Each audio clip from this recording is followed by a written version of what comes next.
కేవలం అంటే కేవలం రూ. 20 స్వీట్ కార్న్‌తో అయితే ఈ విధంగా అయితే గారెలైతే సూపర్ టేస్టీగా అయితే చేసేసాను. చాలామంది ఏంటంటే ఈ స్వీట్ కార్న్ గారెలు ఉంటాయి చూసారా? ఇవనేది ఇచ్చుకపోతాయి, చేయనీకి రాదు, వీటితోని కూడా చేస్తారా అనేసి చాలామందికి డౌట్ ఉంది. చూడండి నేను ఏ విధంగా చేస్తున్నానో. నేను ఇవి జస్ట్ రెండే కంకులు తీసుకొచ్చుకున్నానండి. అవి రూ. 20, జస్ట్ రూ. 20. మార్నింగ్ అయితే సండే ఈవినింగ్ లాగా అయినా తినొచ్చు, స్నాక్స్ లాగా మార్నింగ్ టిఫిన్ లాగా అయినా కూడా తినొచ్చు.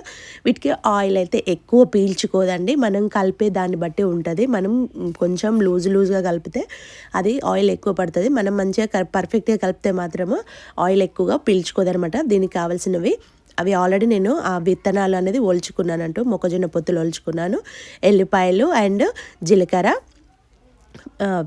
మిర్చి, ఇవి 3 అయితే వేసుకొని అయితే మిక్సీ చేసుకున్నాను. మిక్సీ ఫస్ట్ ఏంటంటే 3 ఒక్కసారి వేయద్దు, ఎందుకంటే అది స్వీట్ కార్న్ ఏంటంటే తొందరగా ఇట్లా పాలు ఉంటాయి కాబట్టి తొందరగా మెదిగిపోతాయి అన్నట్టు. ఇవి బరుకు చేసుకున్నాక ఒక్కటే గిరిక తిప్పాలండి, ఎక్కువ తిప్పొద్దు. ఎందుకంటే ఎక్కువ తిప్పితే ఏమైందంటే మొత్తం వాటర్ అయిపోద్దండి. ఇలా బరుకు కచ్చగా తిప్పుకుంటే సరిపోతుందండి. మనం తింటుంటే కూడా మంచిగా పంటికి చాలా టేస్టీగా అనిపిస్తుందండి. మరీ మెత్తగా చేస్తే కూడా బాగోదన్నమాట. ఈ విధంగా కచ్చాపచ్చాగా చేసుకొని మనము దీనికి చూడండి, ఈ విధంగా అయితే వాటర్ ఒక్కటే గిరికకి ఈ విధంగా వాటర్ వస్తాయండి. ఇలా వాటర్ వచ్చినప్పుడు మనం ఏం చేయాలంటే బియ్యపు పిండి మాత్రం తీసుకోవాలి.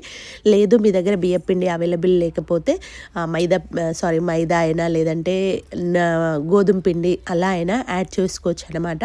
నేను ఈ రైస్ ఫ్లేవర్ అయితే చాలా టేస్టీగా అనిపిస్తుంది అన్నమాట. ఈ విధంగా అయితే కన్సిస్టెన్సీ మంచిగా కలిపేసుకోవాలండి. ఇది చేతితోనే కలిపేసుకోవాలి. మామూలుగా కొంతమంది అంటే స్పూన్తోనే అట్లా, అది ఇష్టము. ఇది ఏంటంటే ఇలాంటివి ఏంటంటే చేతితో కలుపుకుంటే చాలా మంచిగా పర్ఫెక్ట్గా వచ్చేస్తుంది అనమాట. దీనిలోకి నేను ఏం యాడ్ చేయలేదండి. ఆల్రెడీ పచ్చిమిర్చి, ఉప్పు, జీలకర్ర, ఎల్లిపాయలు మాత్రమే యాడ్ చేశాను. టేస్ట్ కోసం కొత్తిమీర. మీరు ఇంకా కొంచెం కారం స్పైసీగా కావాలనుకుంటే మీరు ఇందులోకి కారం కూడా యాడ్ చేసుకోవచ్చు. నేను పచ్చిమిర్చి సరిపోతుంది కాబట్టి, అంటే ఆ పచ్చిమిర్చి ఎక్కువ కారం ఉందా లేదా చెక్ చేసుకొని దాన్ని బట్టి కూడా మీరు వేసుకోవచ్చు అండి. ఇలా కలుపుతుంటేనే మనకి ఇలా గారెలాగా వచ్చేస్తుంది అనమాట.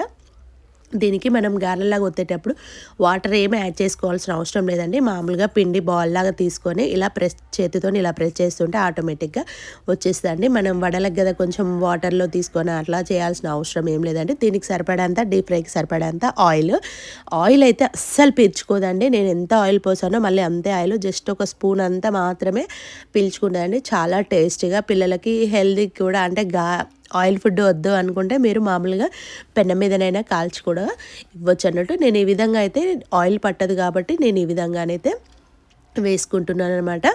ఇవి మనకి జస్ట్ 20 రూపీస్తోనే కదా చేసింది. చాలా అంటే 4 మెంబర్స్కి అండి, 4 మెంబర్స్ టిఫిన్ అయిపోయిందండి. దీనిలోకి ఎలా వేసుకొని తినాలి అనేసి మీకు డౌట్ రావచ్చు.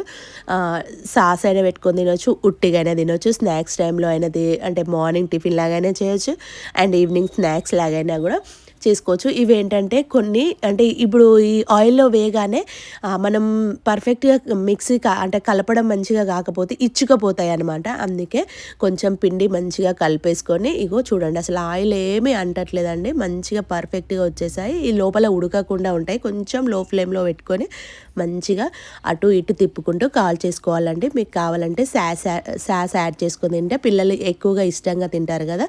ఓకే ఫ్రెండ్స్, ఈరోజైతే ఈ వీడియో మీతో షేర్ చేసుకుంటున్నాను.